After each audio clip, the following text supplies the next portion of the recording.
Rajkot market yard શાકભાજીના ભાવ તારીખ 11/8/2025। લીંબુ 100 રૂપિયાથી 500 રૂપિયા, પપૈયા 150 રૂપિયાથી 250 રૂપિયા, બટેટા 160 રૂપિયાથી 350 રૂપિયા, ડુંગળી સૂકી 90 રૂપિયાથી 330 રૂપિયા, ટમેટા 500 રૂપિયાથી 1250 રૂપિયા, ચૂરણ 700 રૂપિયાથી 1200 રૂપિયા, કોથમરી 150 રૂપિયાથી 300 રૂપિયા, મૂળા 100 રૂપિયાથી 450 રૂપિયા, રીંગણા 100 રૂપિયાથી 400 રૂપિયા, કોબીજ 150 રૂપિયાથી 450 રૂપિયા, ફુલાવર 250 રૂપિયાથી 550 રૂપિયા, ભીંડો 400 રૂપિયાથી 650 રૂપિયા, ગુવાર 800 રૂપિયાથી 1400 રૂપિયા, સોડાસિંગ 100 રૂપિયાથી 700 રૂપિયા,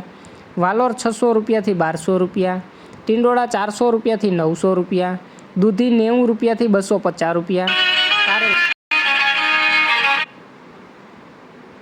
કારેલા 100 રૂપિયાથી 300 રૂપિયા, હરગવો 200 રૂપિયાથી 1400 રૂપિયા, તુરિયા 200 રૂપિયાથી 650 રૂપિયા, પરવર 700 રૂપિયાથી 1250 રૂપિયા, કાકડી 100 રૂપિયાથી 400 રૂપિયા, ગાજર 100 રૂપિયાથી 600 રૂપિયા, કંટોલા 950 રૂપિયાથી 1450 રૂપિયા, ગલકા 100 રૂપિયાથી 300 રૂપિયા, બીટ 250 રૂપિયાથી 550 રૂપિયા, મેથી 600 રૂપિયાથી 800 રૂપિયા, વાલ 500 રૂપિયાથી 1400 રૂપિયા, ડુંગળી લીલી 200 રૂપિયાથી 400 રૂપિયા, આદુ 300 રૂપિયાથી 1200 રૂપિયા, મરચાં લીલા 250 રૂપિયાથી 750 રૂપિયા, મગફળી લીલી 200 રૂપિયાથી 700 રૂપિયા અને મકાઈ લીલી 100 રૂપિયાથી 250 રૂપિયા।